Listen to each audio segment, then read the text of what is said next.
유다 왕 우시야와 요담과 아하스와 히스기야 시대에 아모스의 아들 이사야가 유다와 예루살렘에 관하여 본 계시라. 너희 소돔의 관원들아 여호와의 말씀을 들을지어다. 너희 고모라의 백성아 우리 하나님의 법에 귀를 기울일지어다. 여호와께서 말씀하시되 너희의 무수한 재물이 내게 무엇이 유익하뇨? 나는 순양의 번제와 살찐 짐승의 기름에 배불렀고 나는 수송아지나 어린 양이나 순염소의 피를 기뻐하지 아니하노라. 너희가 내 앞에 보이러 오니 이것을 누가 너희에게 요구하였느냐? 내 마당만 밟을 뿐이니라. 헛된 재물을 다시 가져오지 말라. 분양은 내가 가증히 여기는 바요. 월삭과 안식일과 대회로 모이는 것도 그러하니 성회와 아울러 악을 행하는 것을 내가 견디지 못하겠노라. 내 마음이 너희의 월삭과 정한 절기를 싫어하나니 그것이 내게 무거운 짐이라. 내가 지기에 곤비하였느니라. 너희가 손을 펼 때 내가 내 눈을 너희에게서 가리고 너희가 많이 기도할지라도 내가 듣지 아니하리니 이는 너희의 손에 피가 가득함이라. 너희는 스스로 씻으며 스스로 깨끗하게 하여 내 목전에서 너희 악한 행실을 버리며 행악을 그치고 선행을 배우며 정의를 구하며 학대받는 자를 도와주며 고아를 위하여 신원하며 과부를 위하여 변호하라 하셨느니라. 여호와께서 말씀하시되 오라 우리가 서로 변론하자. 너희의 죄가 주홍 같을지라도 눈과 같이 희어질 것이요 진홍같이 붉을지라도 양털같이 희게 되리라. 너희가 즐겨 순종하면 땅의 아름다운 소산을 먹을 것이요 너희가 거절하여 배반하면 칼에 삼켜지리라. 여호와의 입의 말씀이니라. 네. 아멘. 아멘. 자, 8월 20일 성령 강림절 12째 주일, 너희 손에 피가 가득하리라. 본문 이사야 1장 1절과 10절에서 20절까지 말씀입니다. 주석은 장로신학대학교 배정훈 교수가 해주셨습니다. 자, 본문 역사 문학 사항을 보면 단락을 이제 전체 이사야서를 단락을 구분을 했는데 세 가지로 구분하고 있습니다. 그래서 이사야서 1장의 39장까지는 기원전 8세기의 예언자인 예루살렘 이사야의 사역으로서 유다와 예루살렘에 향한 심판의 선포를 다루고 있습니다. 둘째 단락은 이사야서 40장에서 55장까지는 기원전 538년 바빌론 포로 공동체에 전해진 유다의 회복에 관해서 말씀하고 있고, 세 번째 단락에서는 이사야서 56장에서 60장까지는 포로 이후에 예루살렘 공동체에게 전해진 말씀으로서 남은 자를 향한 결단을 촉구하고 있습니다. 본문의 위치를 보면 본문은 첫째 단락에 속합니다. 그래서 첫째 단락을 또 보면 1장에서 4장까지는 서론 부분이고 5장에서 12장까지는 심판을 선포하고 있고 13장에서 27장까지는 열방의 심판에 관해서 말씀하고 있습니다. 그래서 구원의 모형으로서 히스기야 이야기가 36장에서 39장까지로 구성되어 있습니다. 본문에 속한 1장은 첫째 단락 서론 부분에 있는데 이사야 1장은 심판에서 살아남은 자들의 결단을 촉구하는 말씀입니다. 1절을 보면 전체 서론에 해당되고요. 2절에서 9절까지 말씀해 보면 심판에 살아남은 자의 현재 모습을 잘 보여주고 있습니다. 4절에서는 여호와를 거슬려서 패역한 자들의 모습, 5장 상반절의 모습은 은혜로 남겨진 자들은 불구하고 회개하지 않고 여전히 심판을 자초할 패역을 반복한 자들에게 대해서 말씀하고 있고 5절 하에서 7절까지는 자신들의 패역으로 인해서 심판을 받은 자들, 8절에서 9절까지는 전쟁 후에 오직 하나님으로 살아남은 자들에 관해서 말씀하고 있습니다. 11절에서 17절까지 말씀은 여호와의 말씀, 그리고 하나님의 법, 그리고 생활 현장을 다루고 있는데 11절에서 15절까지는 백성들의 형식적인 제의를 비판하고 있습니다. 16절에서 20절까지는 공의를 실천하라는 것을 이제 요구하고 주문하고 있습니다.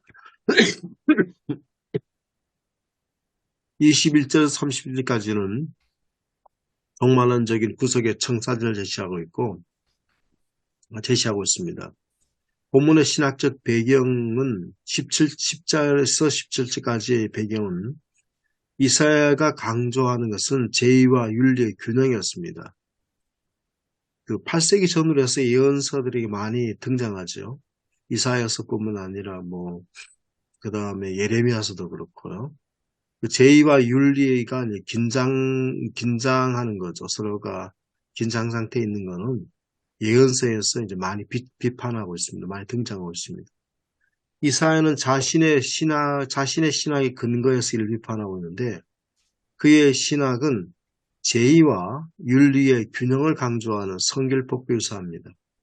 성결법전은 제상신학에 기초하면서도 신명기적인 개혁을 시도하고 있습니다. 그래서 이사야의 신학은 하나님의 현존, 임재를 중요하게 여기면서도 동시에 하나님이 거하시는 예루살렘 성전과 땅을 강조하고 있습니다.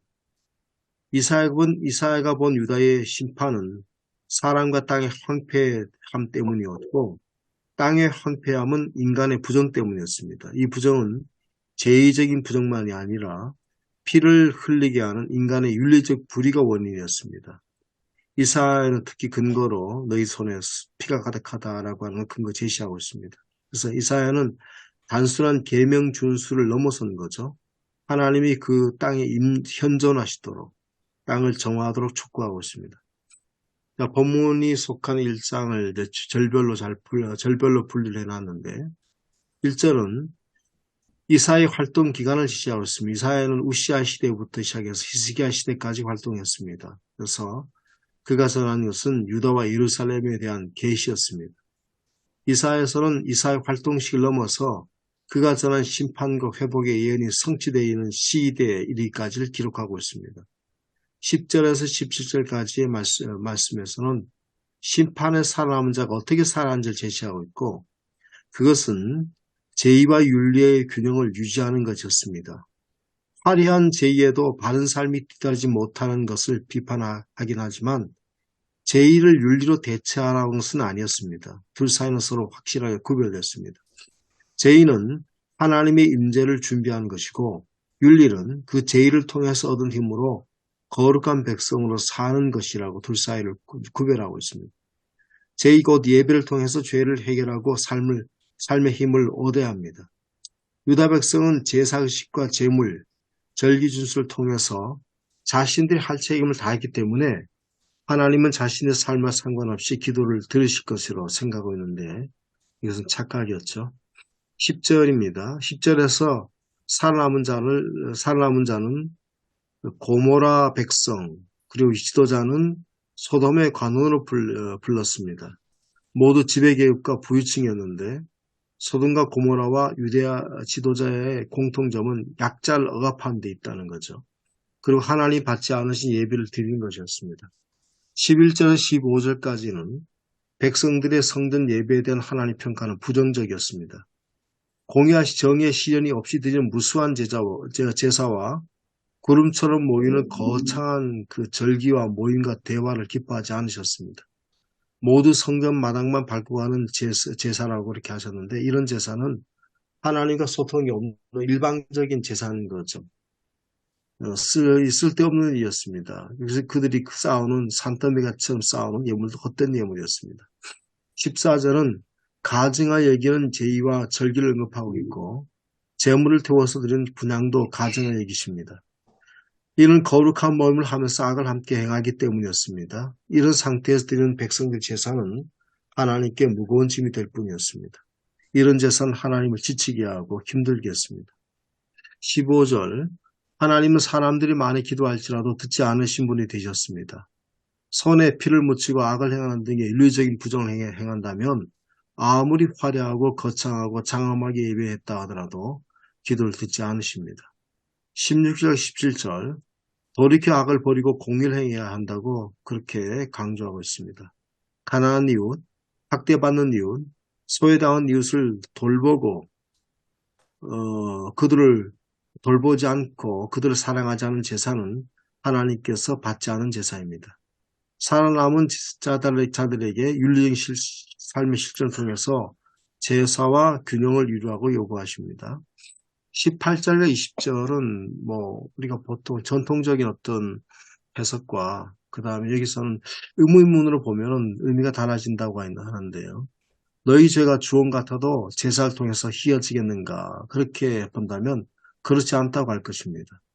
또 하나님 너희 죄를 용서하실 것이다. 이것을 무조건 용서하신다고 약속으로 이제 그렇게 본다면, 이건 평성문으로 본다면 무조건 하나님께 용서하신다, 약속하셨다 그렇게 할 것이라는 것입니다. 그래서 의문문으로 보느냐 평성문으로 보느냐에 따라서 해석이 달라질 수가 있습니다.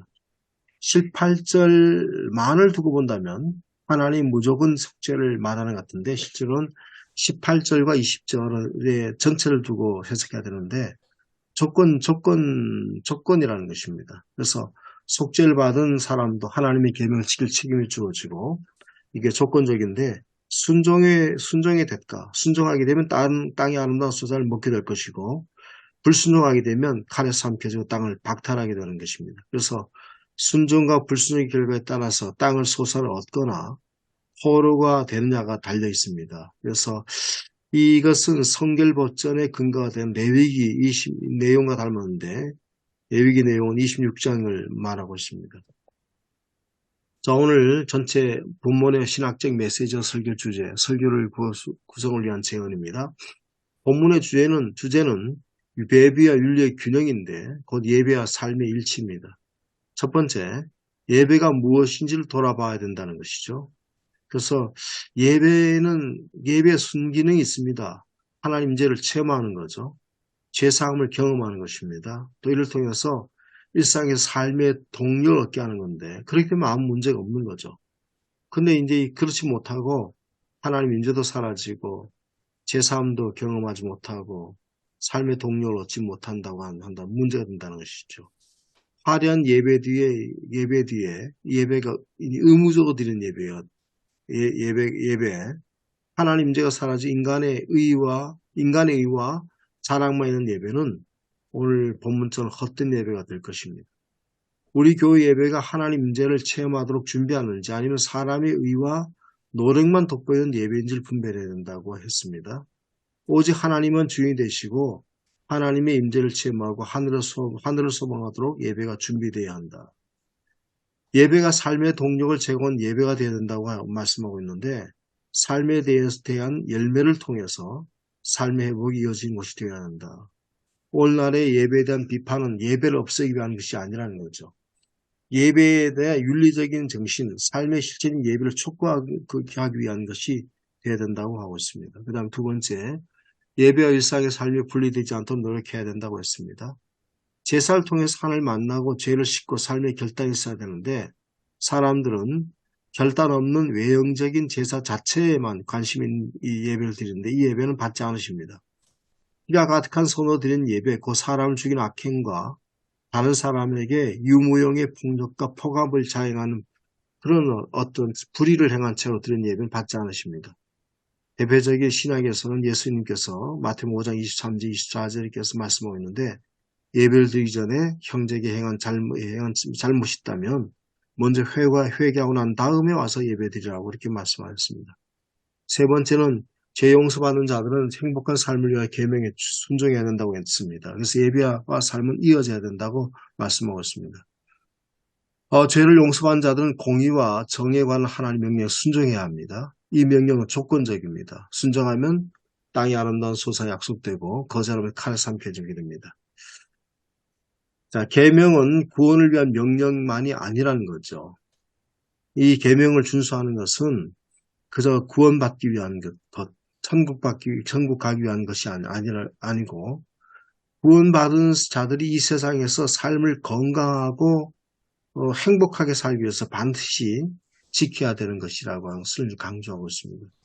설교는 손혜수 목사님이 해주셨는데 벌써 8월 13일 날 이 본문을 설교했습니다. 그리고 제목은 좀 바꾸어서 나의 예배는 본인이 이제 직접 했는데 전체는 제가 들어보지 못했습니다. 그래서 앞에 부분만 좀 들었는데 나의 예배를 하나님께 어떤 의미입니까? 라고 이렇게 제목을 바꾸어서 설교를 했습니다. 그래서 한국 교회는 예배 였습니다. 그 다음에 이제 현대 비대면서에서는 그 예배가 기도할 때 예배 감격스러운데 온라인 예배는 그동안 드렸던 온라인 예배는 예배 경건이 사라지고 대충 드린 예배가 됐다는 거죠. 그래서 코로나 팬데믹 이후에 전체에 옛날 형식적인 어떤 그런 것이 있는 의무적인 예배로 돌아갈 건가? 정말 이렇게 그런 것은 건강한 신앙이 될 수 없고 예배를 돌아봐야 된다고 말하고 있고 그 다음에 열심에 관한 것을 얘기했습니다. 열심은 좋은 신앙의 척도가 될 수 있는가? 겉으로 보인 열심보다는 중심을 보신다. 그래서 이스라엘 백성들은 실전 겉으로 보이는 어떤 제사와 예배 모임에 열심을 보였다는 거죠. 그러니까 이런 열심을 하나님의 어떻게 평가를 내리셨는가? 부정적인 평가를 내렸습니다. 그래서 특히 이제 열심을 내는 사람들이 그 어떤 아주 내면적을 돌아봐 열심을 내는 왜 열심을 내는가? 하나님께 대한 진실한 어떤 열심이 아니고 열심을 내는 것은 자신의 죄가 드러지 않도록 포장하기 위해서 열심을 보이는 것이라고 그렇게 말하고 있습니다. 그래서 이런 어떤 것은 형식신앙과 종교적 위선을 이끈다는 것입니다. 그래서 종교적인 행위에서 열심을 내면 자신의 병든 신앙과 숨긴 죄가 가려운 줄로 착각하게 된다는 것입니다. 그래서 예배는 죄에 대한 면제를 받는 곳이 아니고 우리 신앙이 회복되는 것이라고 말씀하셨습니다. 그래서 하나님 이런 예배를 싫어하고 이런 예배를 다시 점검해 봐야 된다고 말하고 있고 자신의 욕망을 채우기 위해서 다른 사람의 피해를 입히면서 드린 예배는 피해 가득한 예배가 될 뿐이라고 그렇게 말씀하고 있습니다. 하나님 제시한 처방과 재결책은 무엇인가? 결론은 제의와 윤리의 균형인데 예배와 삶이 함께 하나님을 향하는 것이라고 말씀하고 있습니다. 그래서 이제 오라 우리가 서로 변론하자라고 하는 것은 하나님께서 변론의 자리에 우리를 초대하고 선뜻 우리에게 달렸다고 했습니다. 그래서 마지막 마무리에 들어가는 말이 아니고 마지막 마무리인데 단기 선교를 가보면 현지 사람들의 찬양하는 모습, 예배 모습에 감동을 받는다는 거죠.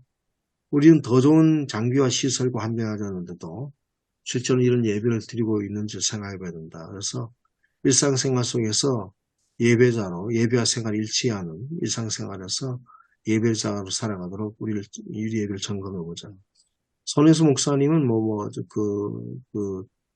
영주도에서 10년 동안 목회했기 때문에 우리가 좀 잘 알고 있습니다. 그래서 그 전에 설교도 그렇고 설교 속에서 특히 현장을 잘 담아내고 있습니다. 현장의 목소리로, 현장의 언어로 잘 담아내고 있거든요. 그래서 현재 우리가 드린 예배의 모습, 다양한 모습들, 예배자들의 모습들, 삶을 좀 더 생생하게 담아내고 있고 현장에 그거를 잘 담아내는 그런 어떤 고유에 갖고 있는 설교의 어떤 그거죠. 예, 잘 그런 걸 담아내고 있다고 보고 있습니다. 함께 나눌 것은 이스라엘에게서 제의와 윤리의 균형이 깨어진 근본적인 원인을 어디서 찾을 수가 있을까? 물론 오늘 말씀에서 말씀하고 있는데 좀 깊숙하게 토론해 볼 필요가 있다고 보고요. 그렇다면 오늘 우리에게 와서는 어떻게 될 건가? 예배와 삶이 예배가 되지 못한 이유가 뭘까?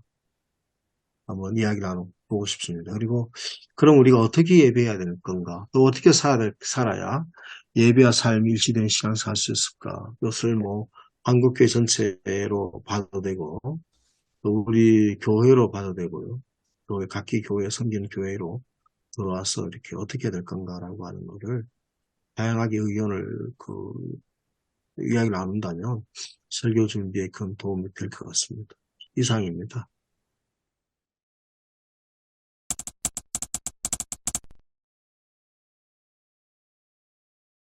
11절부터 15절 내용이 전부 다 예배에 대한 비판이지 않습니까?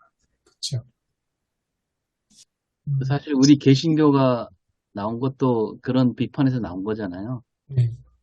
옛날 가톨릭 어떤 형식에만 치우쳐 있는 그런 종교에서 이제 말씀이 중심이 되는 종교로 왔는데, 근데 또 그게 오래되다 보니까 또 이제 예배의 어떤 형식은 너무 지나치게 우리가 강조하고, 그러니까 예배 드리는 거가 드리면 된다 이런 생각이 예, 우리 안에 들어온 것 같아요. 그게 이제 그러니까 이 유대인들도 예나 지금은 그렇게 비슷한 것 같아요. 그들도 처음에는 뭐 제사 드리는 게 그 삶으로 이어지고 했겠지요. 근데 그게 이제 세월이 흐르다 보니까 자꾸 어떤 형식만 갖추면 된다. 이런 그 쪽으로 흘러 들어오고 그게 뭐 율법주의가 될 수 있고 그런 건데 그 벌써 이 이스라엘 백성들의 어, 문제를 이제 짚어주면서 하신 말씀인데 예, 뭐 워낙 많이 했던 말이라 저는 사실 약간 걱정이 됩니다. 늘 그런 얘기를 많이 해갖고 또 이렇게 이제 교인들한테 그렇게 말을 해야 되나 하는 걱정이 있네요. 그래서 오히려 자주 설교 시간 말씀하셨으면 오히려 부담이 되겠습니다. 이 본문이. 예. 그 물리학에 보면 이제 제2연력학 법칙이 이제 엔트로피 법칙인데 그게 이제 무질서도가 늘 증가한다는 법칙이잖아요. 그러니까 세상 모든 만물의 이치가 엔트로피 법칙에 의해서 흘러간다 그러는데 저는 이것도 비슷한 것 같아요. 이게 하나님이 처음에는 이렇게 하나님과 인간과의 그 관계에서 어떤 그런 아름다운 질서를 세워 놓으셨는데 그냥 내버려 두면 이게 저절로 무질서로 흘러가게 마련이다. 그 무질서란 말이 저는 이제 예배와 삶이 이렇게 분리되어 가는 과정으로 그게 어떤 필연이 아닌가 이런 생각도 듭니다. 그래서 맞서서 이게 싸우지 않으면 그렇게 흘러갈 수밖에 없다. 저는 이 예배, 오늘 주석이 나오는 것처럼 예배 가운데 하나님의 임재를 경험하고 하나님 앞에서 두렵고 떨리는 마음으로 그 말씀을 듣는 그 말씀이 내게 살아있는 하나님 말씀을 들려오는 그런 경험이 그 사라졌다 그럴까요? 거의 희박해졌다. 그래서 이제 그 내용은, 그러니까 안에 있는 그 내용과 역동적인 그 예배의 힘은 사라지고 그 형식만 갖춰져 있기 때문에 그래서 문제가 되지 않았나 그런 생각이 들거든요. 그러니까 만약에 이 이스라엘 그 제2법전에 따르면 속죄제는 분명히 양을 잡아서 피를 흘려서 죄를 사는 거잖아요. 그러니까 그 형식만 제대로 다 갖춰주면 그러니까 죄를 용서받는다고 생각을 했기 때문에 그것만 잘 지키는 거죠. 그런 식이 아닐까. 그러니까 이것도 비슷한 게 종교개혁 당시에 그 팜플렛 같은 게 많이 나왔는데 그 중에 비판하는 게 뭐냐면 그 내용이거든요. 가톨릭 초기 우리 고대교회하고 연관이 있는데 그 성례전, 성만찬할 때 그때 이제 그 도나투스 돈쟁이가 보면은 그 배교했다가 돌아왔던 그 사제들이 베푸는 성만찬이 과연 정당한가 이 문제 가지고 이단 시비가 오지 않습니까? 그래서 고대교의 최종 결론은 사람의 문제가 아니고 그러니까 정해진 교회법에 따라 제대로 진행된 그 성만찬은 하나님의 은혜로 그것이 유효하다. 개념이 정착이 돼요. 그러니까 인효론이하고 사효론이 딱 결정이 되는데 이게 이제 고대교회에서는 이제 그런 사건 배경에서 나왔다고 보는데 이제 이게 한 500년, 1000년 지나면서 종교개혁 시험쯤 오면은 성도들이 어떻게 생각하냐면 사람이 관련되지 않고 성만찬이 그러니까 절차에 따라 제대로 교회법에 따라 진행되는 그곳에 참여하는 모든 사람은 하나님의 은혜를 받는다는 보는 거죠. 어떤 자세로 참여하든 상관없이 일단 그 논리는 그렇게 연결되거든요. 그래서 많이 그 당시에는 이제 미사 될 때마다 성만찬 다 하니까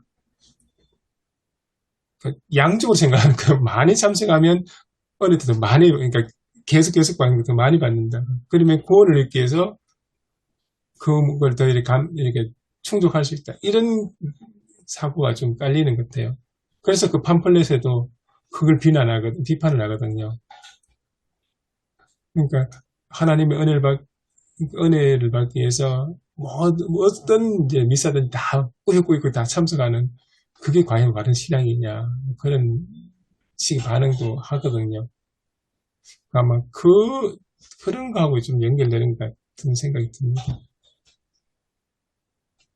제 생각이 드는 게 그러니까 지금의 이제 부모님 세대 윗세대 같은 경우는 그 첫 신앙생활을 시작하는 그 과정들을 보면 6.25 전쟁도 있었고요. 아니면 아주 심각한 병에 지금 걸렸든지 이런 문제들 어떻게 보면 좀 실존적인 문제에 직면해서 신앙생활을 들어오거든요. 근데 그 지금 자녀들은 사실 그런 게 없거든요. 그러니까 보통 모태신앙이나 어렸을 때부터 부모님과 함께 손을 잡고 교회 나오면서 신앙생활을 시작을 하면서 예배를 드리거든요. 그러다 보니까 이게 하나의 종교의 의식, 어려서부터 교육을 받은 종교의 의식, 그 안에 있는 그 신앙의 역동성이라든지 하나님과의 만남의 경험 이런 것들이 좀 약화되어 있지 않나. 그래서 이제 제가 생각되는 거는 그래도 그나마 어디서부터 부모님 손잡고 교회 다니면서 예배 드렸던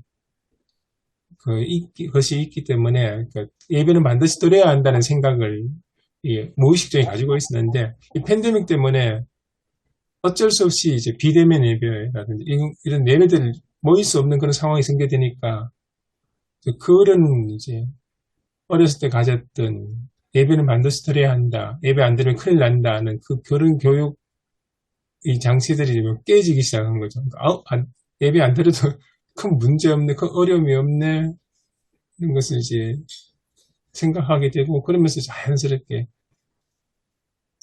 예배에 그러니까 그러니까 예배를 좀 소홀히 하는 그런 상황까지 다 오게 된 게 아닌가 그런 생각도 듭니다. 그 예언서들을 보면 예레미야의 예언서 보면은 이스라엘이 예배를 형식적 예배가 될 수밖에 없었던 거는 특히 이제 우상 숭배와 하나님이냐 아니면은 바알이냐 뭐 이런 것들이 있었는데 이사야서 초기에는 아직 그렇게 극명하게 드러나지 않고 그 이사야서 초기의 부분은 그들이 하나님께 기대를 안 하는 거죠. 그러니까 이삭이 다른 예언서도 마찬가지고 예배를 드려도 그 의식에 따라 예배를 드린 것이지 뭐 하나님 임재를 그들이 기대하거나 하나님 무슨 도움을 주겠거니 이런 기대가 없는 거죠. 왜냐하면 빨리 마치고 난 다음에 오히려 더 바알이라든지 뭐 다른 신에게 예배를 드리기 바빴으니까 그런 것이 이제 예레미야의 대표적인 것이라 본다면 이들의 갖고 있는 이들의 있는 거는 하나님 의지하기보다는 다른 걸 의지한다는 거죠. 그래서 이사야서 3장 보면 만군의 여호와께서 예루살렘과 유다가 의뢰함을 의지하는 것을 제하여 버리신다. 그들이 물과 양식, 사람들 의지한다는 거죠. 그래서 하나님에 대한 기대가 이제 사라지게 된 거죠. 또 이제 보면 그리고 자기들의 자신들을 의지하는 거죠. 그래서 이제 하나님에 대한 기대가 사라지기 때문에 의무적으로 형식적으로 예배를 드릴 수밖에 없게 됐지 않겠나 보고 오늘날도 우리가 현재도 하나님의 예배를 통해서 뭘 기대하거나 과연 그러고 있는가 이제 우리가 아까 말씀처럼 이제 지금 현재 세대의 분들은 그런 기대할지 몰라도 왜냐하면 모든 걸 대체해 주잖아요. 옛날에는 60년, 70년대 없었을 때는 뭐 하나님 양식도 주시고 뭐도 주시고 이런 분이지만 지금은 뭐 그런 거에 대해서 기도하지 않지 않습니까? 양식을 위해 기도하지 않잖아요. 오늘 먹을 아침 먹으면 점심 때문에 기도하지 않잖아요. 그런 거 있고 또 요즘에는 또 뭐 병도 마찬가지입니다. 뭐 굉장히 어떤 옛날보다 의료시설이라든지 보험이라든지 이미 잘 되어 있고요. 또 최근에 뭐 잘 아시죠 인공지능이라든지 뭐 챗 GPT라든지 점점 바뀌어진 상황 속에서 하나님의 기대가 줄어든 게 된 거죠. 그래서 이제 뭐 기대하지 않고 그냥 습관적으로 의무적으로 드려왔으니까 우리 부모님들이 드려왔으니까 다녔으니까 드린 예배가 되지 않겠나. 예배만을 두고 보면 그렇습니다. 그렇기 때문에 예배는 생활하고 관계가 없게 되는 거죠. 예배에 대한 기대가 없는데 생활과 뭐 연계되겠습니까? 그럴 수도 있을 것 같고. 또 한 가지 다른 차원에서 본다면 결국은 하나님이 계속 강조하신 것은 그들에게 그들을 부르시고 언약을 맺었을 때 마찬가지고 이스라엘 하나의 말씀 공동체, 예배와 말씀 공동체, 삶의 공동체로 그들을 만들고 그 전체 하나 되기 원하는데 예배는 있는데 결국은 그 삶의 공동체가 깨어지게 된 거죠. 개인주의가 돼버린 겁니다. 됐거든요. 이게 다 나타난 현상들이 가부나 고아나 뭐 이렇게 돌아보지 않는 것도 결국 신앙이 개인화가 돼버렸지 않겠나 봅니다. 공동체성이 사라지고 그냥 생각입니다. 아니요, 정확한 말씀 같습니다. 제가 들어도 어, 동의하면서 딱 단어로 설명하면 첫 번째 말씀은 세속화 같습니다. 아, 예, 한국 20세기를 돌아봐도 일제시대를 거쳐서 5년 후에 6.25 전쟁이 일어나고 그런 가운데서도 뭐 아무도 이 땅에선 기대할 것도 없고 희망이 없는데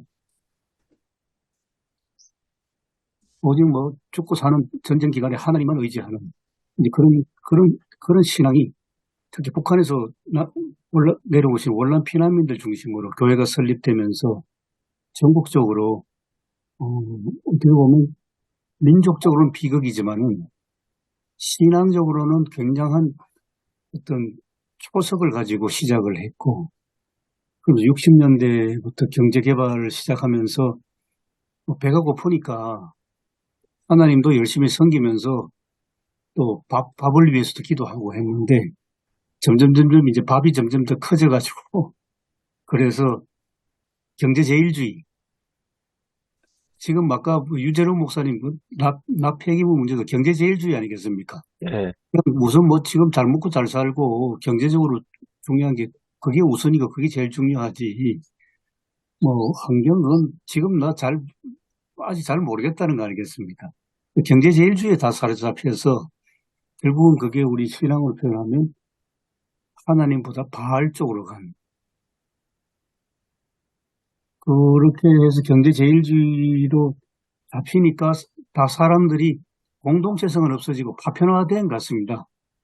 옛날에는 무슨 어려운 일이 있으면 친척이 돕고 뭐 서로 의지하고 뭐 공동체 교회에서도 기도하고 해줬는데 지금은 교회도 다 웬만하면 익명으로 뿔뿔이 파편적으로 개인적으로 오니까 교회 신앙 공동체성도 거의 지금 뭐 흐물어진 것 같고 뭐 그런 것들이 다 지금 예배하고 연결돼 있지 않습니까? 이사야서 본문 말씀은 그대로 지금 가는 것 같습니다. 제가 보기엔. 근데 저는 전에도 그런 말씀 나눴는데, 이 선지자들이 하는 얘기를 보면, 뭐, 이사야도 그렇고, 아까 뭐,陳목사님 예레미야 얘기도 했고, 뭐, 호세아도 그렇고, 다 이제, 껍데기만 남은 제사에 대한 지적이 많잖아요.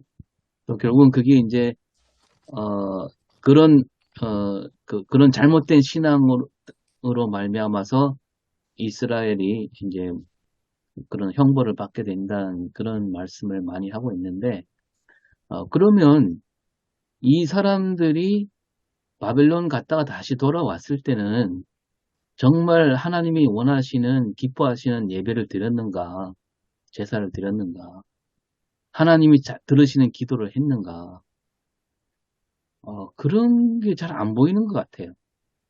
그래서 그렇게 갔다 왔지만 계속 그런 잘못이 이어지고, 마침내 예수님이 오셨지만, 예수님이 오신 그 시점에도 이 바뀌지 않았잖아요. 계속 그들은 율법주의에 사로잡혀 있고, 형식주의에 사로잡혀 있고, 이거는 어떻게 봐야 될까요? 이게 저는 참 그게 의문이에요. 맞습니다. 목사님, 그런 점에서 보면, 이제까지 우리가 이사야서 볼 때는 그냥 제1, 제2, 제3 편의적으로 예, 따로따로 이제 나누어서만 생각했는데, 그게 아니고, 목사님 말씀 들어보니까 이게 다 어떻게 보면 연계되는구나. 예, 제1 이사야서 39장까지 주전 8세기에 그렇게 선포했는데도 제2 이사야서 보면 바벨론 포로로 결국 귀결됐고, 포로 음, 생활했고, 제3 이사야서 보면 포로 생활에서 다시 귀환해서 나왔는데도 제대로 가지도 못하고, 예, 이게 이사야서가 전체적으로 지금 연결이 이제 그렇게 되는구나. 목사님 말씀 듣고 보니 그런 생각이 듭니다. 음, 그래서 설교를 본문만 가지고 하는 게 아니라 제1, 제2, 제3 이사야서를 통틀어서 한번 예. 교인들로 나누게 되는.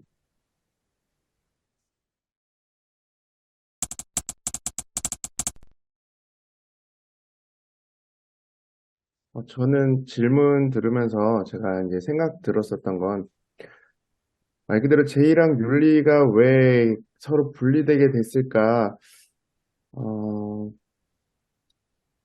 나만 특별하다고 생각하는데 약간 기인하지 않았을까라는 생각을 합니다. 왜냐하면 가톨릭 같은 경우도 가톨릭이랑 개신교는 정확히 다른데도 불구하고 종교개혁 전의 모습과 지금의 개신교의 모습이 너무나도 닮아 있으면서 이사야의 본문이 와닿았었거든요.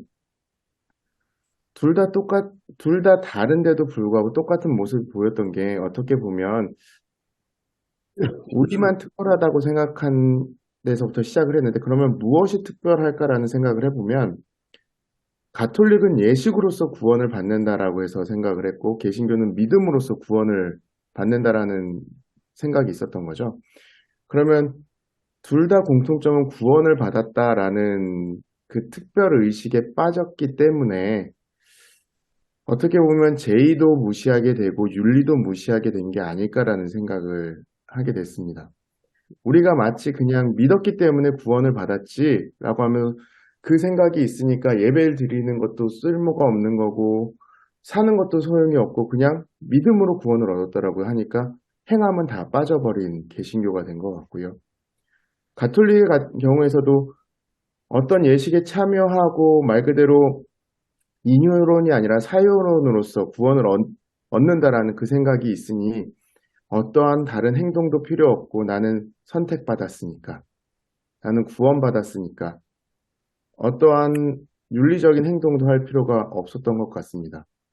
그리고 이사야서에서도 계속 얘기하는 거는 이스라엘 백성들은 끊임없이 우리는 선민이니까 하나님한테 선택받았으니까 결국 망하지 않을 거고 그리고 우리가 이렇게 살던 저렇게 살던 하나님은 나를 지켜주겠지라는 그 생각이 있었던 건 아닐까라는 생각을 했거든요. 그래서 어떻게 보면 이 제의와 윤리 모두 다가 분리된 게 개신교가 됐건 이스라엘이 됐건 가톨릭이 됐건 우리 안에 있는 나는 구원받았지, 우리는 구원받았지라는 특권의식에서부터 시작된 게 아닐까라는 생각을 하게 됐습니다. 음. 그러면 그 구원이라는 의미에는 선민의식도 포함되어 있겠습니다. 그죠? 네, 예. 무슨 짓을 해도 나는 택감 받았기 때문에 괜찮다는 면피용으로도 되고. 맞습니다. 제가 어저께 저는 에베소서를 가지고 설교를 했었는데요. 거기서 에베소서 2장 17절이었는데 그게 이사야서 57장에 나오는 본문이었거든요. 그거를 이제 바울이 인용한 거였는데 바울이 바꾼 거는 말 그대로 뭐 멀리 있었던 사람이나 가까이 있었던 사람들한테 평안을 빌었었던 본문이었는데 이사야가 거기서는 멀리 있건 가까이 있건 다 이스라엘 백성들이었거든요. 그냥 이스라엘 백성들만 평안하면 되는 거지 뭐 포로로 잡혀갔었던 돌아왔었던 상관이 없고 이방인들은 다 악인들, 평안을 얻지 못하는 사람들이었던 거죠. 근데 바울은 거기서 이제 조금 바꾸거든요. 바울 같은 경우에 멀리 있는 사람, 가까이 있는 사람은 멀리 있는 사람은 이방인, 가까이 있는 사람은 이스라엘 사람들. 그래갖고 모든 사람이 다 평안을 누리는 우리만 선택된 게 아니라 다 같이 하나님의 평안을 누릴 수 있는 걸로 바꾸는 걸로 저는 이제 어저께 이해를 하고 설교를 했었는데, 어느덧 교회 안에 있으니까, 나는 믿고 있으니까 구원을 받았지. 구원을 받았으니까 예배조차도 그냥 꼭 교회에 가야 될까? 나는 그냥 영상으로만 예배드리고 내가 있는 자리에서 예배드리면 나는 구원 받았는데 뭐 큰 의미가 있을까? 그것도 동일하게 생각하는 것 같더라고요. 근데 이게 저한테는 요즘에 제일 와닿는 것 중 하나가, 젊은 사람들한테 어떻게 보면 치열하지 않다라는 개념을 많은 목사님들이 얘기하세요. 근데 젊은 사람들 많이 치열하거든요. 왜냐하면 아무리 살아도 올라갈 수가 없습니다. 그러니까 제가 여기서 이민사회에서도 느끼는 건, 아무리 노력하고 아무리 힘을 써도 주류 사회로 들어가는 건 너무 어렵거든요. 먹고 사는 문제는 해결될지 모르겠지만 사회 속에서 어떤 가치를 창출해내는 데는 한계를 느낍니다. 한마디로 그 사람들에게 있어서, 젊은 사람들한테는 삶의 가치가 중요하거든요. 먹고 사는 문제냐 아니면 삶의 가치냐에 있을 때, 삶의 가치를 따졌을 때 사람들은 구원받았으니까 라는 걸로, 어떤 분들은 그냥 살아가고 있고, 어떤 사람들은 예배 속에서 아니 내가 살아가는 이유가 뭐지? 라는 걸 계속 찾고 싶어 합니다. 젊은 친구들 같은 경우에, 저보다 제 또래 아니면 저보다 어린 친구들 같은 경우에는, 무신론은 말 그대로 무신론은 삶의 가치가 크게 중요하지 않으니까요. 어떻게 보면 우리가 살아가야 할 목적 자체가 그냥 먹고 사는 거라면, 유신론인 사람들, 기독교인 사람들은 그 너머에 뭔가를 꿈꾸는데, 그냥 내가 구원받았어 라고 말만 한다면, 지금 젊은 사람들한테는 그 고민이 되게 무의미합니다. 말만 하면서 구원받는 것이, 지금 내가 이렇게 치열하게 싸우고 있는데 그냥 자리를 지키고 앉아갖고 구원을 받는다라는 게 어떻게 보면 다른 긴장감이 있는 거죠. 네. 조금 복잡하게 그냥 엉켰습니다. 죄송합니다. 네. 그러니까 이제 젊은 사람들은 그럼 교회를 왜 다니냐? 그렇게 나오겠네요.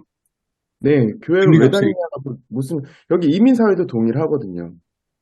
교회 도대체 왜 가냐는 거죠. 이미 2000년 초반 때, 10년 이전에는 목적이 있었습니다. 정보를 얻으려고. 그리고 관계하고 싶어서. 왜냐하면 외로우니까요. 거기를 통해서 있다 보니까 믿음도 얻은 사람도 있고 아니면 떠나간 사람도 있습니다. 근데 지금은 굳이 교회를 가지 않아도 만날 수 있고 사람들을, 정보도 얻을 수 있는 상황에서 사람들은 진짜 묻습니다. 거기 왜 가? 라고 묻습니다. 골프장 가면 다 만날 수 있는데 교회에 굳이 왜 가서 힘들게 너의 시간을 쓰고 쉴 수 있는 그 시간에 앉아있냐라고 묻습니다. 그러니까 젊은 사람들한테는 교회 왜 가냐는 질문을 많이 듣습니다.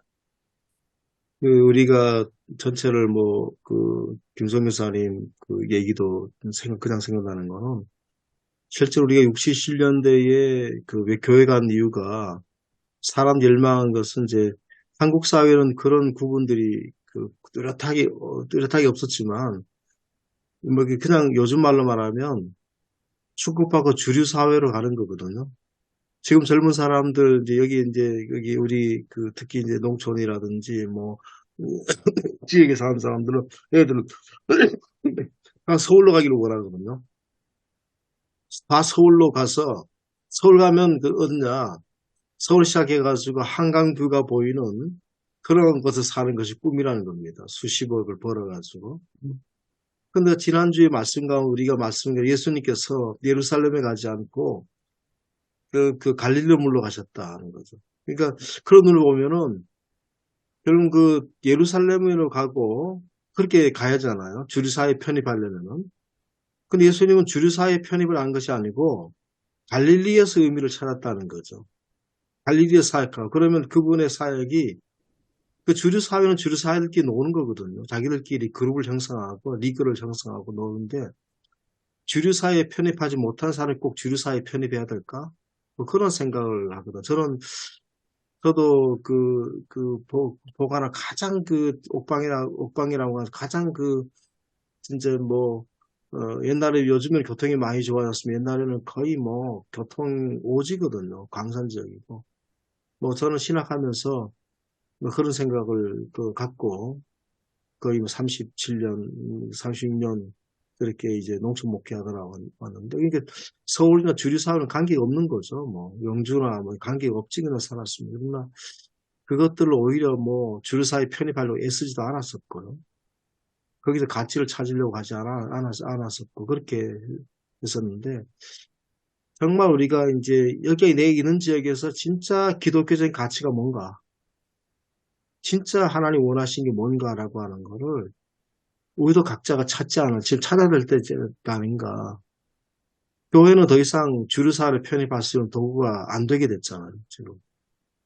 옛날에는 이 여러 가지 소셜 네트워크를 통해서 주류사회에 편입할 쉽게 할 수 있도록 그렇게 되는 어떤 것이 교회가 되는데, 이제 더 이상 기대할 수 없게 되지 않습니까? 그래서 새로운 가치를 찾아야 되지 않겠나, 그렇게 봅니다. 그래서 지금 이제 이 이사야 말씀은 하나님을 섬기지 않는 백성들에게 주는 말씀이 아니고 지금 하나님을 섬기는 백성들에게 주는 말씀이잖아요. 제대로 섬기라는 말씀인데 우리가 그렇게 봤을 때 지금 오늘 우리에게 이 말씀을 받을 때는 지금 안 믿는 사람들을 어떻게 우리가 이렇게 선교를 통해서 예배 공동체에 들어오게 하느냐 이런 문제가 아니라 지금 교회 안에 있는 사람들 문제잖아요. 교회 안에 있는 사람들이 정말 제대로 예배를 드리고 있느냐. 근데 그 제대로 예배를 드린다는 말은 그 예배와 삶이 얼마나 지금 이어지고 있느냐. 그 얘기를 지금 하고 있는 거잖아요. 근데 그 얘기와 지금 이제 코로나로 말미암아서 사람들이 예배를 소홀히 한다라는 말이 그래서 예배를 회복해야 된다는 말이 과연 오늘 말씀하고 연결 지을 수 있느냐 이거죠. 그 자칫 뭐냐 하면 지금 우리가 예배 회복을 얘기하잖아요. 예배가 회복돼야 된다. 이런 말 많이 하잖아요. 이 말이 교회 안에서 상당히 힘이 있죠. 그러니까 교회를 새롭게 한다는 그 의미에서 또 아까 그 설교 거기도 약간 그런 얘기했지만 선교지에 가봐라. 막 아프리카 저기 원주민들 보면 막 예배 드리면 막 두세 시간씩 예배 드리는데 그거 봐라. 우리는 왜 그렇게 못하냐. 이 말이 지금 이 본문하고 맞느냐 이거죠. 저는 왠지 이 결이 좀 안 맞는 것 같아요. 왜냐면 그들이 우리가 예배 시간에 막 열정적으로 막 하나님 찬양하고 막 그 황홀경에 빠져갖고 시간 가는 줄 모르고 예배를 했어요.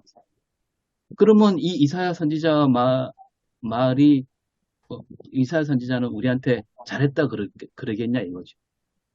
그 문제가 아니라 예배 시간을 잘 지키고 예배를 아무리 잘 드려봐야 밖에 나가서 예배자다운 삶을 전혀 살지 않으면 아무리 3시간, 4시간 예배를 열정적으로 드렸다 해도 그 예배는 하나님이 안 받는다 그 얘기 아닌가요? 저는 그게 저희가 생각하는 그 구원받았다는 특권에 있는 게 아닐까라는 생각합니다. 말 그대로 가톨릭이 그렇게 예배를 드리건, 성공회가 그렇게 예배를 드리건, 아니면 오순절 계통이 3시간, 4시간 예배를 드리건, 결론은 나는 구원받았으니까 라고 생각하면서 그냥 지내는 게 아닐까. 거기서부터 우리의 윤리와 우리의 믿음이, 우리의 예배가 차이가 있는 게 아닐까라는 조금 생각을 하거든요. 결국에는 믿는 구원받았으니까 것조차도 그렇게 되는 거 아닐까라는 생각을 합니다. 이거 선교사님 말씀은 네. 제가 이렇게 들어보면 구원받았으니까 예배를 대충 드려도 된다. 이렇게 얘기할 수가 있는데 지금 그 말씀과 오늘 지적하는 말씀이 약간 결이 다르다는 거죠. 아, 네. 지금 그 문제가 아니라 오늘 말씀은 예배를 꼬박꼬박 잘 드려야 된다. 주일마다 와서 예배를 드려야 된다. 그 말씀을 하는 게 아니라 왜 예배를 소홀히 하느냐 그 말씀이 아니라 예배를 드렸으면 예배 드린 대로 살아야 된다는 얘기잖아요. 음. 지금 이사야 말씀은 그러니까 약간 그 우리 초점이 다르지 않냐 이거죠. 그래서 지금 코로나 때문에 사람들이 예배를 소홀히 하게 되고 예배 오지도 않고 그 예배 와야 된다. 지금 이 말씀은 그 말씀이 아니라는 거죠. 음. 네. 그러니까 이제 저는 한절은 아니라고 보는데요. 손 목사님 말씀하고 김영경 목사님 말씀을 저는 종합이 됩니다. 결국 지금 현재 교회 들어가 보고 50대도 아니고 60대, 70대 분들의 삶의 발자취를 쭉 돌아보면 옛날에는 다 어렵고 힘들고 뭐 가난하고 그런 어린 시절을 보내고 우리나라가 산업화 시대가 되면서 대학을 졸업하고 뭐 취직하고 뭐 성공도 하고 그런 사람들이 교회 안에 지금 굉장히 저는 많다고 봅니다. 60대, 70대들이 많은데 그런 사람들한테 첫 번째 드는 의식은 어떤 순수한 신앙이었겠죠. 선민의식, 택함받은 백성, 하나님의 자녀 이런 게 있다가 점점 자기들이 사회적으로 중상층 이상 올라가면서 이제 그게 선민의식이 하나의 기득권, 경제적으로 사회적으로 기득권이 되면서 이 기득권이 갖고 있는 특권의식까지 이제 포함되면 그렇게 되던 중에 최근의 흐름을 보면 이게 하나의 이념화 돼가지고 이제 극우화되는 그런 경향을 상당히 보이거든요. 근데 이 교회 가서 보면 그런 분들은 교회 중직이고 그다음에 꼬박꼬박 교회도 열심히 나오고 뭐 주차 봉사도 열심히 하는데 실제로 속에 그 들어있는 생각은 뭐 선민의식, 기득권, 특권의식 그리고 굉장히 어떤 그 이념적으로 극우화되고 좀 더 여기에서 또 한 걸음 더 나아가면 교회 다니는 사람들끼리 그들끼리 경제 공동체가 돼가지고 신앙 공동체, 경제 공동체 서로 사업 관계도 주고받는 게 허다한 걸 보거든요. 이게 지금 이사야 1장에서 말씀하시는 그 말씀 아닌가 하는 그런 생각이 들었습니다. 그러니까 한국 사회에 크게 보면 모든 교회 교인들이 아닌데 이 특권층을 형성한 이 교인들은 이미 그들만의 리그가 돼가지고 서울 시내도 보면 큰 교회를 다니는 장로들끼리 자기들 그룹이 있더라고요. 목사도 있습니다. 뭐 7인에도 있고 뭐 다 있지 않습니까? 교수님 말씀 들어보니까 그 생각이 납니다. 예전에 우리 그 신앙의 선배님들은 어떤 그런 예배하는 거죠. 구원의 감격으로서 예배라면은 지금은 예배를 드려야 그나마 내가 구원에 가까워진다. 좀 예전에 이제 신앙의 선배들을 이렇게 저도 뭐 시골에서 자라고 보면은 교회 다니니까 내가 구원받은 사람이 삶에서 이러면 안 되지. 뭐 거짓말을 하면 안 되지. 이렇게 굉장히 뭐랄까 사람들 속에서 내가 예수 믿는 사람으로서 내가 구원받은 사람으로서 그 삶 부분에서 정말 이게 하나님의 사람답게 살자. 이런 것들이 이제 예배 반영이 됐다면은 오늘날에 와서는 그 세상에서 말 그대로 이제 이사 살다가 그래 예배 드리지. 예배 드리면은 내가 구원에 가까워졌다. 그런 것들이 이제 하나의 고차가 되고 아까 교수님 말씀대로 이제 이것이 이제 하나의 그 신앙이 조금 이게 조금 뭐랄까 잘 살고 이제 조금 괜찮아지니까 하나의 어떠한 고착화되고 또 하나의 그런 그룹 형성이 되고 그런 것들을 참 보니까 참 이게 지나치게 형식화돼도 이렇게 형식화됐나 그런 생각이 하게 됩니다. 그러니까 하나의 율법 그죠? 철저하게 율법화됐다.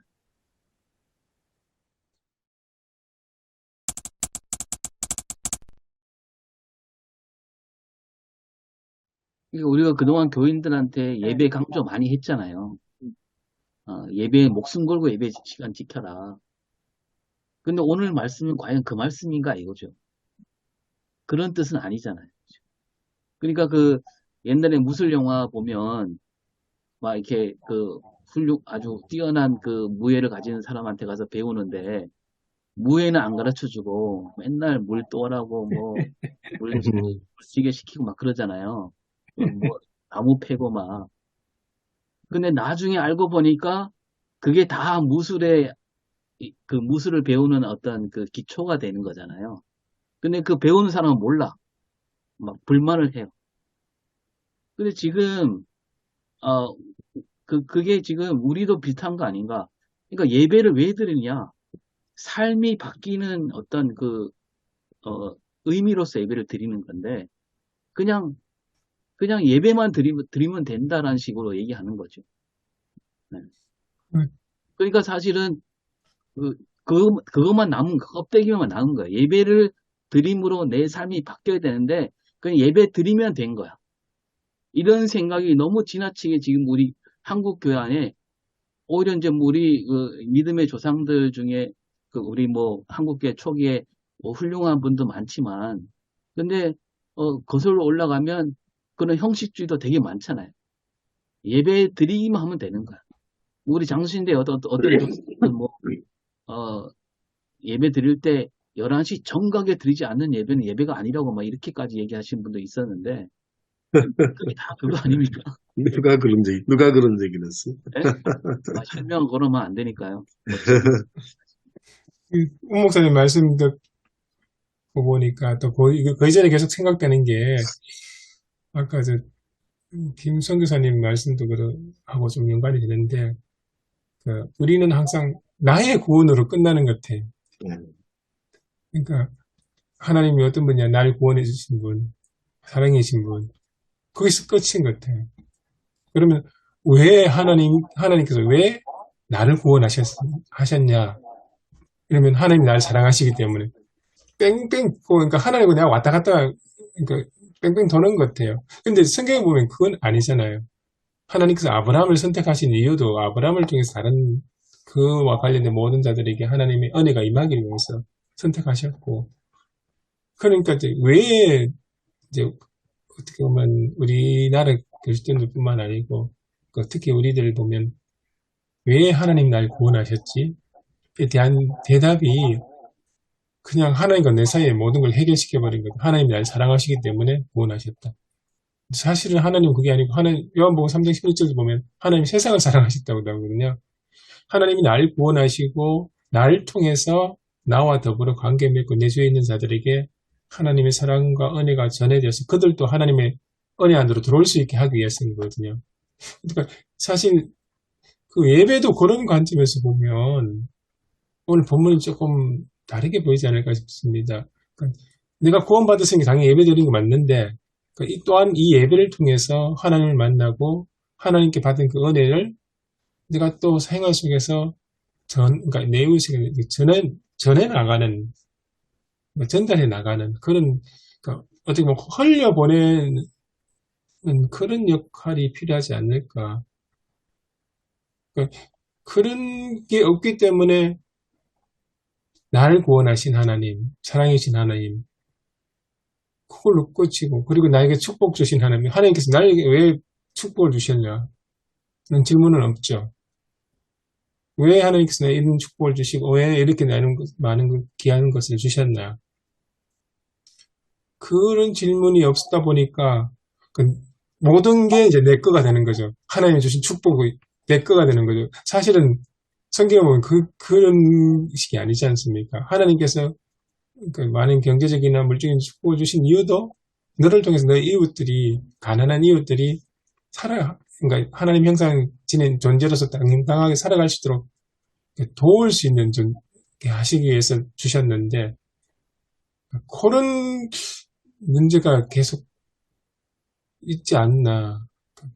내가 구원받은 이유, 나에게 하나님께서 축복을 주신 이유, 내게 하나님께서 은혜 베푸신 이유에 대해서는 더 나아가지 못하는 것 같아요. 항상 내 안에서, 그러니까 어떻게 보면 하나님께서 주신 축복을 내가 받고 더 이상 안 새도록 꽁꽁 이렇게 감싸 안고 있는 그런 형상이랄까요? 그래서 저는 좀 전에 삶이 없기 때문에 예배가 무용하다.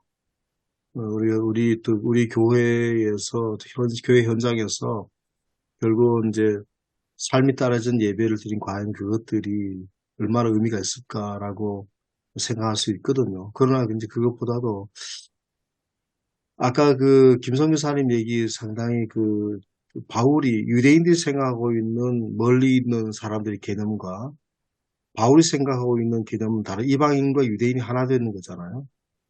그래서 실제로는 하나님의 임재를 체험해야 돼. 그럼 하나님 어떻게 임재를 체험할 건가? 하나님의 어떤 분이신가라고 하는 것을 체험해야 되는데, 현재 우리가 체험하지 못하고 있다는 거죠, 교인들이. 그러면 우리가 이제 성도들이 예배를 통해서 어떻게 체험할 수가, 가장 우리 개신교 예배에서는 설교를 통해서 하나님 임재를 체험할 수 있다고 보거든요. 함께 예배드리는 예배, 찬양, 그런 걸 통해서도 할 수 있지만, 그럼 우리가 이 설교를 하나님 어떠신 분이신지를 제대로 우리가 정말 사람들에게 설명해주고 제대로 전달해줄 필요가 있다고 보거든요. 그렇기 때문에 개인적인 복, 개인적인 축복, 잘 되게 하는 그것 위해서 임재하는 하나님이 아니라 멀리 있는 사람, 이방인이나 유대인이나 하나가 되게 하는, 가난한 자나 그렇지 못한 자가 하나가 되게 하는, 정말 이런 사람을 하나 하게 된 하나님을 우리가 목사들이 우리가 부족하지만 그것들을 예배를 통해서 제대로 우리가 설명해주고 우리가 보여줄 수 있는 건 아니지만 하나님이 이런 분이라고 하는 거를 제대로 드러내야 하지 않겠나. 그래서 우리가 복만을 강조하고 축복만을 개인적인 어떤 치복만을 강조하는 그런 것이 아니고 부분적인 것이 아니라 전체를 통합해서 보여줘야 하겠다. 그런 예배가 만일 살아있게만 한다면 교인들이 왜 그러면 변화가 없는가? 그런 것들을 쭉 얘기를 하고 그것들이 삶으로 옮겨줄 수 있도록 지속적으로 우리가 해준다면 교인들의 삶까지도 연결되지 않겠나. 그리고 희망을 걸고 우리가 이제 이렇게 모이지 않습니까? 예배도 중요하고 삶도 중요하다. 우리가 다 예배 삶이 이게 다 이어지기를 원하지 않습니까? 목사의 설교가 다 그렇게 이어지길 원하는데. 예전에 그런 말 있었잖아요. 예배, 축도 끝나면 예배 끝난 게 아니고, 축도를 끝나면 그때부터 시작이다. 예배자로서 이제 그 예배가 끝난 게 아니라는 거죠. 삶도 곧 예배다. 그런 의미로 우리가 이 말씀 속에서는 그렇게 봐야 되고, 전에도 그런 얘기 나눴지만 저는 이제 핸드폰 충전하고 많이 연결돼서 얘기 안 하는데, 예배는 곧 충전인 거죠. 근데 충전만 하면 다 됐어. 난 끝났어. 그리고 핸드폰은 쓰지 않아. 충전만 하고. 지금 그런 꼴이 우리 한국교회에 많이 들어와 있다는 거죠. 충전했으면 사용해야죠. 그러니까 내가 하나님 앞에 와서 충전 받았으면 힘을 얻어갖고 나가서 살아야 되는데 그냥 충전의 그 만족, 거기에만 사로잡혀 있는 게 지금 이 사람들 모습이 아닌가 그런 생각이 듭니다. 그리고 이제 너희 손에 피가 가득함이란 이 말은 손에 피가 가득한 채로 와서 예배를 드린다는 거죠. 제사를 드린다는 거죠. 그 손에 피라는 게 결국은 예배를 통해서 아까 목사님들 말씀하신 내 목적을 이루기 위한 예배, 내 뜻을 이루기 위한 예배, 그런 예배는 하나님이 받지 않으신다라는 얘기고, 그렇게 우리가 봐야 되지 않을까 싶습니다. 한편으로는 이제 우리가 이제 솔직히 우리 목사들은 성도들의 자기를 대상화시키자, 성도들을. 말하면 이제 자기는 예언자고, 목사들의 착각이 자기는 예언자고, 성도들은 오히려 그렇게 착각하고 살잖아요, 모두가. 모두는 아니지만 저는 그렇더라고요, 보니까. 그런 오류에 빠지는 경우가 많더라고요. 그래서 성도들의 생각을 하면 성도들도 예배를 통해서 고민을 많이 하더라고요. 말씀을 듣고 예배를 통해서 보는, 근데 그렇게 못 살아서 늘 죄송한데, 성도들도 고민을 많이 하고 있다. 그래서 전체를 다 그렇게 일방적으로 볼 것이 아니고, 우리가 이제 어떤 이사야서의 구도로 볼 것이 아니고, 교인들도 나름대로 정말 설교 말씀을 일치하려고 애를 쓰는 어떤 모습들이 있다는 거죠. 그것도 나름대로 좀 고민하고 힘쓰고 애쓰는 것이 있다. 그런 상황이 있지 않겠나라고 그렇게 봅니다. 그리고 그 예배 회복이라는 단어를 들을 때마다 목사님들 많이 그 코로나 팬데믹 이후에 그 이야기를 많이 하시잖아요. 아까 오승훈 목사님 말씀하셨던 것처럼. 그때 어떤 느낌이 드냐면 목회자 입장에서 이야기하는 느낌이랄까요. 그러니까 교회 성도들이 많이 줄었으니까 딸 그치. 채워넣는 이런 뉘앙스가 막 느껴지더라고요. 근데 오늘 성경 말씀을 보면 예배의 회복이라는 의미는 그게 아니고 이 예배에 참석한 성도들이 가서 예배에서 들었던 말씀대로 실제로 살아가도록 하는 그러니까 이 연결선을 다시 회복시키는 그런 의미가 더 강하지 않나.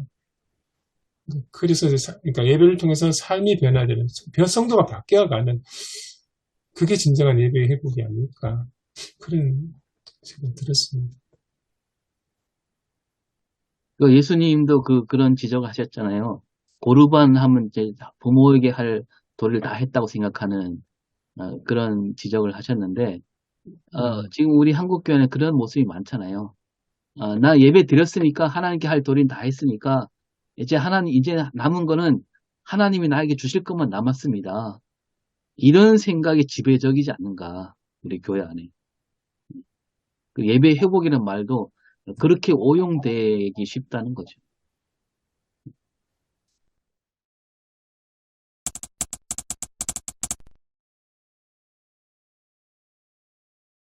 저는 이 본문을 가지고 이제 설교를 해야 되는데, 그렇다면은 이 생각이 들어요. 하나님이 기뻐하시는 예배가 뭘까?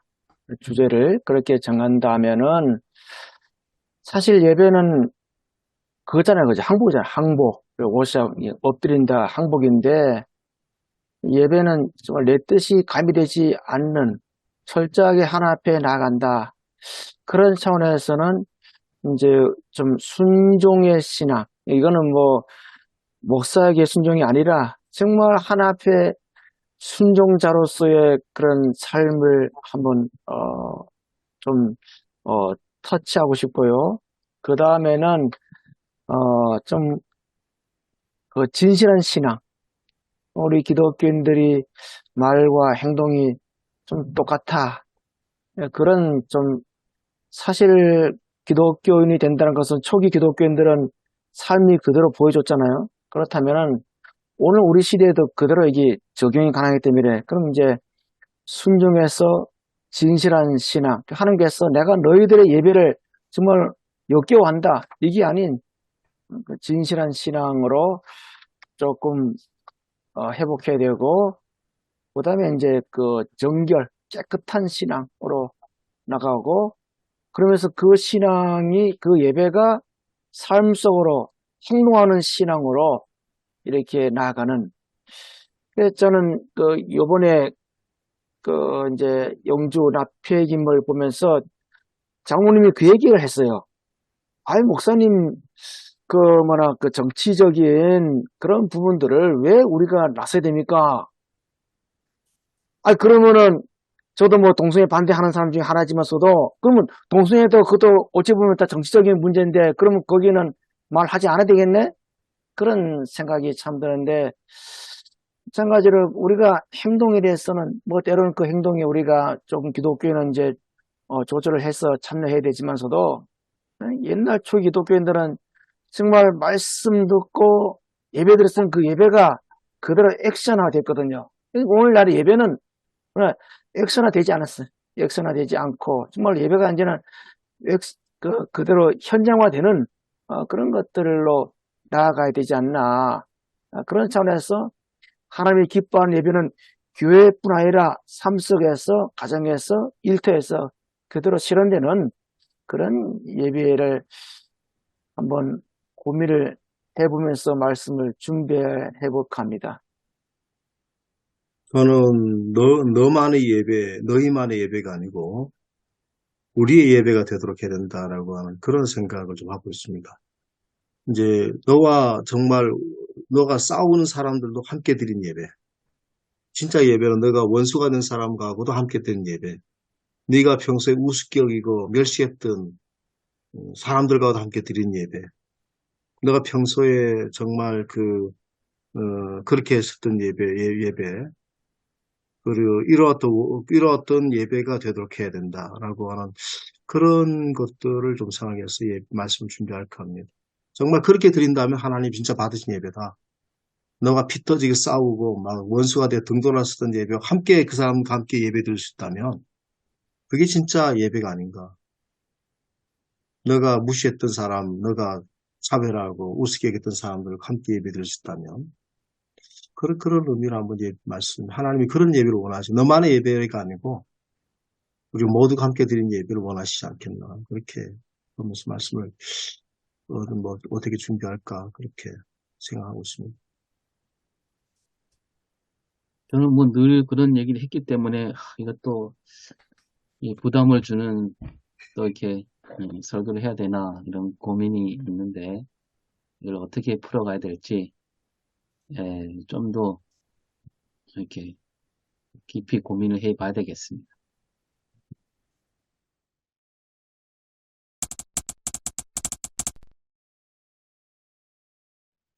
하나님 감사합니다.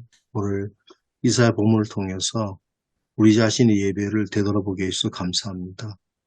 예배와 삶이 불균형한 우리 삶의 현장 속에서 어떻게 예배와 삶이 균형을 이루며 살아갈 것인지 생각하는 귀한 말씀이었습니다.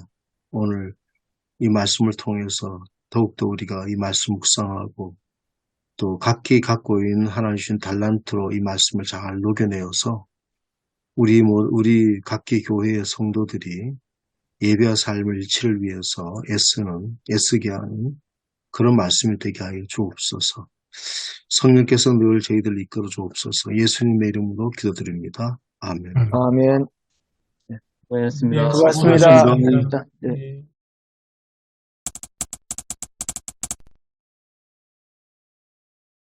저는 예수님을 통해 이루신 하나님 나라, 지난 주일에 아브라함을 통해서 이루신 주의 나라와 조금 의식하면서 같이 좀 연계해서 제목을 좀 붙였고, 들어가면서는 이제 우리 경북부 지역에 있는 이 모티 나온 거는 이제 이미국 교수님이 말씀하신 그것들이 다 뒤에도 제가 결론 부분에도 서로 나온 대화 중에서 이제 생각나서 정리하고 자주 찾아보고 그렇게 했습니다. 그래서 남자연 영양군에 있는 남자연 지사 무장 독립 여성 독립 운동가 이야기를 하고 암살 영화 마지막 장면을 유튜브에 찾아서 교인들에게 보여줬습니다. 그래서 왜 동지를 팔았나 그랬을 때 이제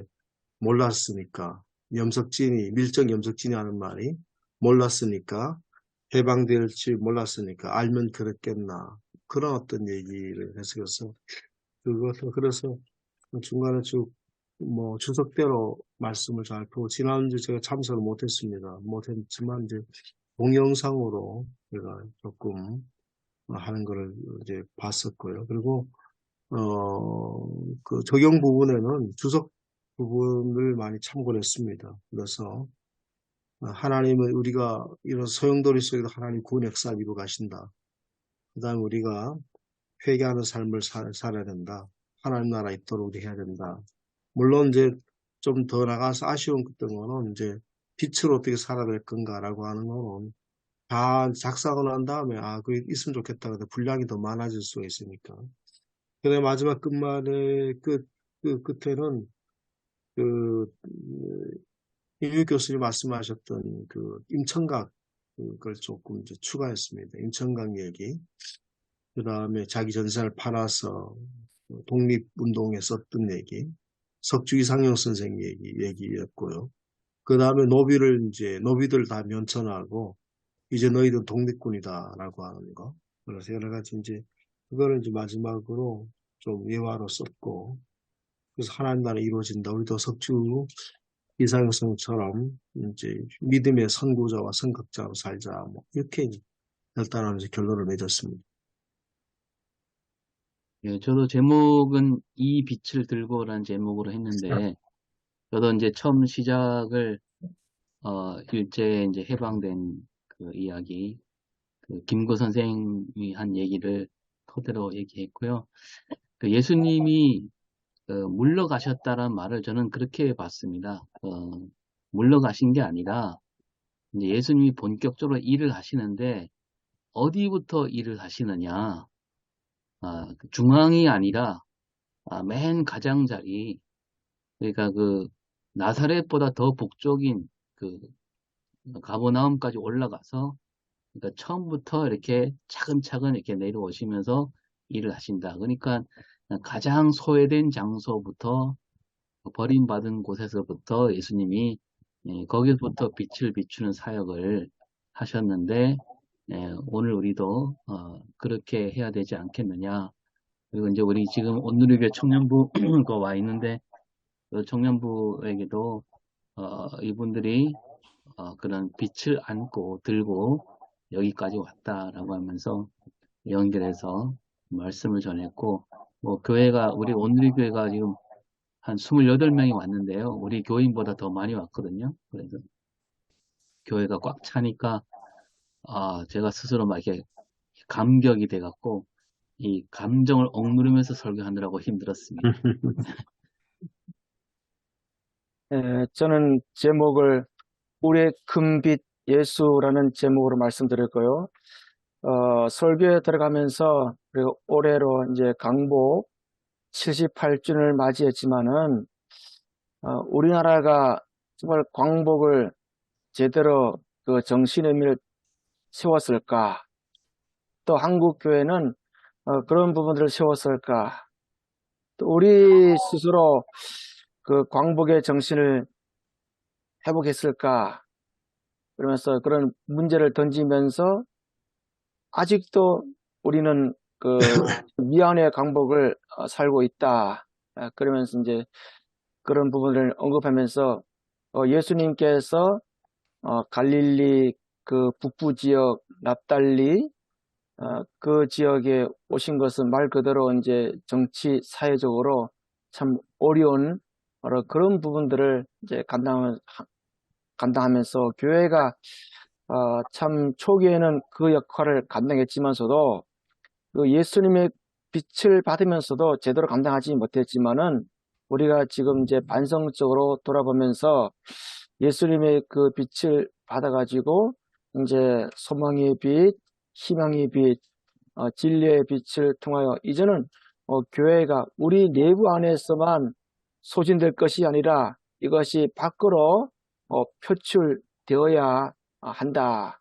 그렇게 말씀을 드리면서 우리가 지난 그 토요일 날에 영주시 기독교 시민연합 그 이제 납폐기물, 납쓰레기인데 이 유치 장소를 영주로 이제 했거든요.